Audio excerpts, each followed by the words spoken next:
Hello everyone, welcome to Saroj Mishra's YouTube channel. मेरे YouTube channel पर आप सभी का बहुत बहुत स्वागत है। 4 डिफरेंट स्टेट में वैकेंसीज आई हुई है। सेंट्रल गवर्नमेंट की जॉब है, मतलब central government permanent teachers recruitment advertisement है, जो कि 4 अलग अलग स्टेट से है। इसमें सीटेट टेट बिल्कुल नहीं मांग रहे, बिल्कुल भी किसी भी तरीके की सीटेट या किसी राज्य के टेट की जरूरत नहीं है। एग्जाम भी नहीं होने वाला है, सिर्फ इंटरव्यू बेसिस पर सिलेक्शन होगी। तो अच्छी अपॉर्चुनिटी है, क्योंकि परमानेंट पोस्ट है तो सैलरी ये अच्छी ऑफर कर रहे हैं। जो गवर्नमेंट पे स्केल है, अभी 7th पे स्केल चल रहा है, और अभी इमीडिएटली जो है 2026 से 2026 से कैसा हो जाएगा, 8वां वेतन आयोग जब स्टार्ट हो जाएगा, तो कम से कम अगर 30% भी सैलरी बढ़ती है तो समझे जहां पर 80,000 सैलरी बन रही है स्टार्टिंग पीजीटी की, वहां पर 1 लाख तो आराम से टच हो जाएगी सैलरी। तो कोई भी अपॉर्चुनिटी कहीं भी आ रही है, छोटी सी छोटी अपॉर्चुनिटी भी है और कम फीस है, फीस नहीं है या बहुत कम फीस है, तो वो जरूर अप्लाई कर दें। तो 4 अलग अलग एडवर्टीजमेंट है, 4 पीडीएफ आपको देखने हैं। कम ही वैकेंसीज है, बट चले किसी के काम आ जाए। तो फर्स्ट एडवर्टीजमेंट आई हुई है राष्ट्रीय मिलिट्री स्कूल बेलगांव से, और पहले मैंने एक वीडियो बनाई थी, लेकिन वो अलग स्टेट की थी, अलग राष्ट्रीय में। और ये government of India ministry of defence के अंतर्गत आता है, और साथ ही साथ ये रेसिडेंशियल स्कूल है, आवासीय विद्यालय। तो अब आवास रेसिडेंस की फैसिलिटी देते हैं या नहीं देते हैं, अगर किसी ने काम किया है तो बता सकते हैं। परमानेंट पोस्ट है। अभी जो वैकेंसी इससे आती है, कॉन्ट्रैक्ट की वैकेंसीज आती है, उसमें बहुत कम सैलरी होती है, बट ये परमानेंट आई हुई है, तो आप अच्छे से देख लें। तो पहला बेलगांव से है, और ये देख लें, यहाँ पर लिखा है ना उन्होंने, A reputed residential public school under government of India ministry of defence. तो राष्ट्रीय मिलिट्री स्कूल 3, 4, 5 जगह पे है, तो बेलगांव से है। इसमें क्या क्या वैकेंसीज है, फिर कैसे अप्लाई करना है वगैरह, पहले तो 4 पीडीएफ चेक कर लें। असिस्टेंट मास्टर बुलाते हैं यहाँ पर टीचर्स को, और फिजिक्स के लिए चाहिए, केमिस्ट्री के लिए चाहिए, एंड बायोलॉजी के लिए चाहिए। यहाँ पर कैटेगरी चेक करके अप्लाई करेंगे। यूआर है, मतलब अनरिजर्व कैटेगरी, जनरल की सीट है, तब तो कोई भी अप्लाई करेंगे, किसी भी कैटेगरी के कैंडिडेट अप्लाई करेंगे। अगर जनरल में अनरिजर्व में सीट नहीं है तो फिर वो आपको देखना है किस कैटेगरी में है, उसी कैटेगरी से अप्लाई कर सकते हैं। तो ये पहले बेलगांव में वैकेंसी है, असिस्टेंट मास्टर फिजिक्स, और इसमें सीटेट टेट नहीं मांगते, सिर्फ बीएड मांगते हैं, ग्रेजुएशन एंड बीएड। अगर आप देखेंगे, मैं एक कोई आपको एसेंशियल क्वालिफिकेशन दिखा दूं। डिजायरेबल का कोई मतलब नहीं है, डिजायरेबल में 10 चीजें लिखते हैं, उसका कोई मतलब नहीं है। जो एसेंशियल है वो है, तो आप अप्लाई कर सकते हैं। ग्रेजुएशन होना चाहिए रिलेटेड सब्जेक्ट में, एंड बीएड होना चाहिए। तो पहला तो बेलगांव से है। दूसरी वैकेंसी जो आई हुई है वो देखेंगे। अच्छा, बेलगांव कहाँ है वो भी समझ लें।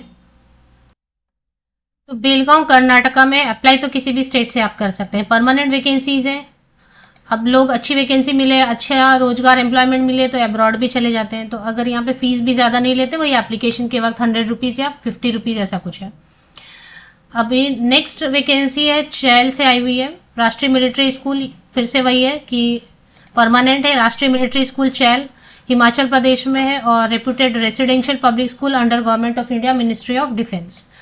चैल हिमाचल प्रदेश में। इसमें अच्छे से कॉन्ट्रैक्ट की वैकेंसीज भी चैल से आई हुई है, उसके लिए मैं एक अलग वीडियो बना देती हूँ, उसमें सैलरी बहुत कम रहती है। तो ये 1 पोस्ट है जो कि एसटी कैंडिडेट्स के लिए, फिजिक्स के लिए असिस्टेंट मास्टर है। सैलरी 44,900 बेसिक पे है, और ये देखने का मतलब नहीं है, 2026 से तो सब चेंज ही होने वाला है। उसके बाद इसके लिए तो मैंने एक वीडियो अलग से बना दी थी, पर क्योंकि फिर से एक बार कवर हो जाएगा। राष्ट्रीय मिलिट्री स्कूल बेंगलुरु से भी वैकेंसी है। अभी एक एक करके मैं सबकी लास्ट डेट डिस्कस कर दूंगी, पहले समझ में आ जाएगी कहाँ पे क्या वैकेंसी है। तो बेंगलुरु वाली भी वही है सेम, कि रेसिडेंशियल स्कूल है, और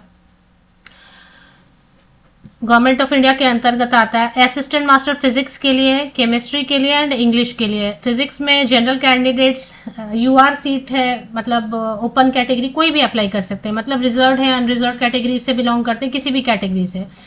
जहां पर भी यूआर लिखा है उसमें कैटेगरी का कोई रेस्ट्रिक्शन नहीं रहेगा, सिर्फ क्वालिफिकेशन देखना है। इसमें ओबीसी एंड एससी लिख दिया तो OBC category and SC category के ही होंगे। इसमें इंग्लिश में ईडब्ल्यूएस लिख दिया, सैलरी 44,900। और अभी तो सैलरी जो बनेगी, उसके बाद 2026 से सैलरी आराम से बहुत अच्छी बनेगी, 90,000 में। इसके बाद लास्ट जो वैकेंसी है वो आई हुई है राष्ट्रीय मिलिट्री स्कूल धौलपुर राजस्थान से। अभी इन्होंने सब एक साथ ही निकाला एडवर्टीजमेंट, राष्ट्रीय मिलिट्री स्कूल धौलपुर और reputed residential public school under government of India ministry of defence. तो इसमें क्या क्या वैकेंसीज है वो चेक कर लेंगे। इसमें है assistant master physics, assistant master chemistry, assistant master mathematics, assistant master computer के लिए, और यहाँ पे 44,900 की बेसिक पे वगैरह है। इसमें जो वैकेंसीज है, यूआर में एक सीट है, इसमें केमिस्ट्री में यूआर में एक सीट है, मैथमेटिक्स में ओबीसी एंड एससी कैटेगरी के लिए सीट है, कंप्यूटर साइंस में ओबीसी कैंडिडेट्स के लिए एक सीट है। एंड इसमें सेम भाई। तो अब चलते हैं कि सबकी लास्ट डेट क्या है। तो मैंने आपको 4 बताए, चारों परमानेंट है, चारों स्टेट से जो आए, सब में जो है आपको पे स्केल मिलेगी गवर्नमेंट वाली, स्थायी नौकरी है, आप जब तक रिटायरमेंट की एज होती है तब तक काम कर सकते हैं। तो चलिए अभी राष्ट्रीय मिलिट्री स्कूल बेलगांव वाला कवर करेंगे। इसकी लास्ट डेट 28 फरवरी है, 28 फरवरी तक आप लास्ट अप्लाई कर सकते हैं। ऑफलाइन मोड में अप्लाई करेंगे। फॉर्म जो है नीचे दिया रहता है, तो फॉर्म देख लेना है आपको। ये देखें नीचे डिक्लेरेशन वगैरह दी हुई है। एंड इसी के साथ में एप्लीकेशन फॉर्म आपको यहाँ पे बेलगांव वाला दिखता है, नेक्स्ट ईयर अपेंडिक्स 1 में पेज नंबर 5 पे। और इसमें जो है एज लिमिट 30 ईयर्स तक के कैंडिडेट अप्लाई कर सकते हैं, जो जनरल कैंडिडेट अगर रहेंगे तो। और अगर सपोज कि एससी कैंडिडेट है, एसटी कैंडिडेट है तो 35 ईयर्स तक के, 18 से 35 वर्ष तक के कैंडिडेट अप्लाई कर सकेंगे। और अगर ओबीसी कैंडिडेट है तो 18 से 33 ईयर्स तक के कैंडिडेट अप्लाई कर सकेंगे। इसमें क्या क्या मांगते हैं देखिए, डिजायरेबल में तो बहुत चीजें लिखते हैं, वो जरूरी नहीं है। डिजायरेबल में जो लिखते हैं ना, मतलब ये भी होगा तो अच्छा है, तो अच्छा है, तो नहीं है तो भी कोई प्रॉब्लम नहीं है। तो एसेंशियल क्वालिफिकेशन में ग्रेजुएशन होना चाहिए, परसेंटेज का, प्रतिशत अंकों का कोई इशू नहीं है। जो भी प्रतिशत अंक है, जो भी परसेंटेज, उसके साथ आप पास ही हैं, और साथ में बीएड है, तो इतना काफी हो जाता है अप्लाई करने के लिए। बेलगांव वाली जो वैकेंसी है उसके लिए। उसके बाद जो वैकेंसी है एचपी चैल वाली, उसमें असिस्टेंट मास्टर फिजिक्स के लिए है। और इसकी लास्ट डेट क्या देख लेते हैं। एज का तो वही रहेगा, क्योंकि एक साथ सभी वैकेंसीज आई हैं, तो एड्रेस उसी में दिया रहेगा, जो एडवर्टीजमेंट है ना उसी में एड्रेस भी दिया रहेगा। चैल वाले के लिए इन्होंने नहीं बताया 42 years from the date of publication of advertisement, तो कर दें अप्लाई। अभी मुझे समझ नहीं आ रहा क्योंकि इन्होंने लिखा नहीं है इसमें डेट। इसमें सभी में आपको एक 100 रुपीज या 50 रुपीज का एक जो है ना डिमांड ड्राफ्ट या फिर आईपीओ बनाना पड़ता है, इंडियन पोस्टल ऑर्डर करके। एक तो पोस्ट ऑफिस से बन जाता है, या फिर किसी भी बैंक आप जाएंगे, पोस्ट ऑफिस से चले जाए ना, वहीं पे आपको रजिस्टर्ड पोस्ट या स्पीड पोस्ट से भेजने की भी सुविधा मिल जाएगी, और आईपीओ भी वहीं पे बन जाएगा। आईपीओ बनाना है या डिमांड ड्राफ्ट किसी भी बैंक को विजिट करेंगे, कैटेगरी के हिसाब से 100 रुपीज चाहे 50 रुपीज। और आपको एडवर्टीजमेंट में ही कहीं ना कहीं दिया रहता है कि इन फेवर ऑफ, वो सर्च करना है आपको एडवर्टीजमेंट में इन फेवर ऑफ किसके, जैसे चैल वाले के लिए ये मैंने अंडरलाइन कर दिया, इसके फेवर में आपको बनाना है। और जब आप फॉर्म भरेंगे, फॉर्म हर एडवर्टीजमेंट के नीचे फॉर्म दिया होगा, तो भेजने के लिए भी यही एड्रेस आप यूज करेंगे, प्रिंसिपल राष्ट्रीय मिलिट्री स्कूल चैल, और ये पिन कोड वगैरह ये यूज करेंगे। जो रजिस्टर्ड पोस्ट या पोस्ट ऑफिस से भेजेंगे ना आप, तो गवर्नमेंट पोस्ट ऑफिस जाएंगे, इंडियन पोस्टल सर्विस यूज करेंगे, और उसमें रजिस्टर्ड पोस्ट या स्पीड पोस्ट से आप भेज देंगे। इसमें एड्रेस लिखा ही हुआ है कि राष्ट्रीय मिलिट्री स्कूल चैल, और इसमें फॉर्म दिया हुआ है। अभी तीसरा जो है उसकी लास्ट डेट क्या वो देखेंगे। बेंगलुरु वाले मैंने पहले भी बताया था, इसकी लास्ट डेट 25 जैन को ये पब्लिश हुआ है एम्प्लॉयमेंट न्यूज में, तो 42 डेज तक अप्लाई कर सकते हैं, तो आप काउंट कर लें। और इसमें भी एड्रेस ये दिया हुआ है, to the principal Rashtriya military school, PB number 25040, museum road, PO opposite Johnson market, Hosur road, Bengaluru 560025। तो ये है एड्रेस, इसको आपको यूज करना है। 42 डेज के अंदर आपको अप्लाई करना है। 42 डेज कहाँ से, जो इसकी डेट है 25 जनवरी को ये न्यूज़पेपर में पब्लिश हुआ है, तो वहां से आपको 42 डेज के अंदर भेज देना है बाय पोस्ट।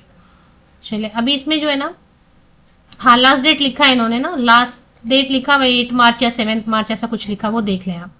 फॉर्म हमेशा भेजना है भर के आपको। Registered post government post office जाना है आपको, इंडियन पोस्टल सर्विस, सभी जितने भी चारों मैंने कवर किए उनके, इंडियन पोस्टल सर्विस ही यूज करना है, रजिस्टर्ड पोस्ट या स्पीड पोस्ट। सब में सैलरी 80,000 के अराउंड मिलेगी। सीटेट किसी में भी जरूरी नहीं है, सब में सीटेट या एक्सपीरियंस अगर है तो वो डिजायरेबल में डाला हुआ, दैट्स नॉट मैंडेटरी। सभी में एज सेम है, 30 ईयर्स है। SC/ST कैंडिडेट है तो 35 ईयर्स तक के कैंडिडेट अप्लाई करेंगे, अगर ओबीसी कैंडिडेट है तो 33 ईयर्स तक के कैंडिडेट अप्लाई करेंगे, और इसी तरीके से, है ना। तो ये हो गया। अब इसकी लास्ट जो है राजस्थान वाली, तो राष्ट्रीय मिलिट्री स्कूल धौलपुर राजस्थान, इसमें लास्ट डेट क्या है, और धौलपुर के लिए ये एड्रेस यूज करना है। Application as per format attached in written और typed on plain paper. Format आप डाउनलोड कर लें या टाइप कर लें, और इस एड्रेस पे क्या बोल रहे हैं वो 42 रुपीज का डाक टिकट लगाना है वगैरह। अगर कहीं पे फीस नहीं मांग रहे तो ठीक है, नहीं तो फीस मांग रहे हैं तो वो एडवर्टीजमेंट में पढ़ लें अच्छे से। और सब में वैसे ही रहेगा, आपको एग्जाम नहीं लेते हैं वो, सिर्फ आपको जो है ना अपनी स्ट्रेंथ, अपनी वीकनेस, आप क्यों टीचिंग में आना चाहते हैं, आप राष्ट्रीय मिलिट्री स्कूल में ही क्यों काम करना चाहते हैं, आप राष्ट्रीय मिलिट्री स्कूल के बारे में थोड़ी इन्फॉर्मेशन गैदर कर लें, किस टाइप का स्कूल है वगैरह, तो वही आपको पहले दिन लिखने के लिए देंगे। और उसके बेसिस पे शॉर्टलिस्ट करेंगे तो इंटरव्यू लेंगे, डेमो क्लास लेंगे, और थोड़ा स्पोर्ट्स वगैरह अगर आप पार्टिसिपेट किए हुए हैं तो उसमें थोड़ा आपको वेटेज देंगे। तो सबका लगभग वही है तरीका। अभी ये वेबसाइट पर आपको मिल जाते हैं। राष्ट्रीय मिलिट्री स्कूल कई जगह पे उसकी कॉमन वेबसाइट है, राष्ट्रीय मिलिट्री स्कूल्स करके कॉमन वेबसाइट पर आपको चले आना है, और इसको थोड़ा सा नीचे स्क्रॉल डाउन करेंगे तो न्यूज सेक्शन में एक एक करके सब आ जाएंगे। पहले धौलपुर का आ रहा है, फिर बेंगलुरु का आएगा, फिर चैल का आएगा, चैल का फिर कॉन्ट्रैक्ट का आएगा, परमानेंट, पहले कॉन्ट्रैक्ट का आएगा चैल का, फिर परमानेंट चैल की वैकेंसीज आएंगे, और उसके बाद मुझे लग रहा है बेलगांव का, जिसमें नहीं लिखा है ना, सब लेटेस्ट अभी आए हुए हैं, 1 वीक पहले या 5 दिन पहले, 4 दिन पहले, तो फटाफट अप्लाई कर दे स्पीड पोस्ट से, है ना।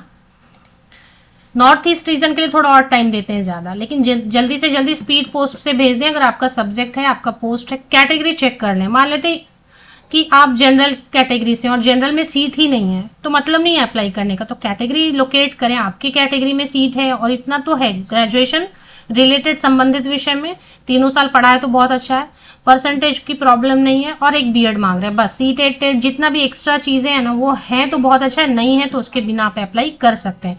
राष्ट्रीय मिलिट्री स्कूल कॉमन वेबसाइट है, उसकी लिंक आपको मेरे इसी यूट्यूब वीडियो के डिस्क्रिप्शन बॉक्स को नीचे तक स्क्रॉल डाउन करके चेक कर ले, लिंक आपको मिल जाएगी।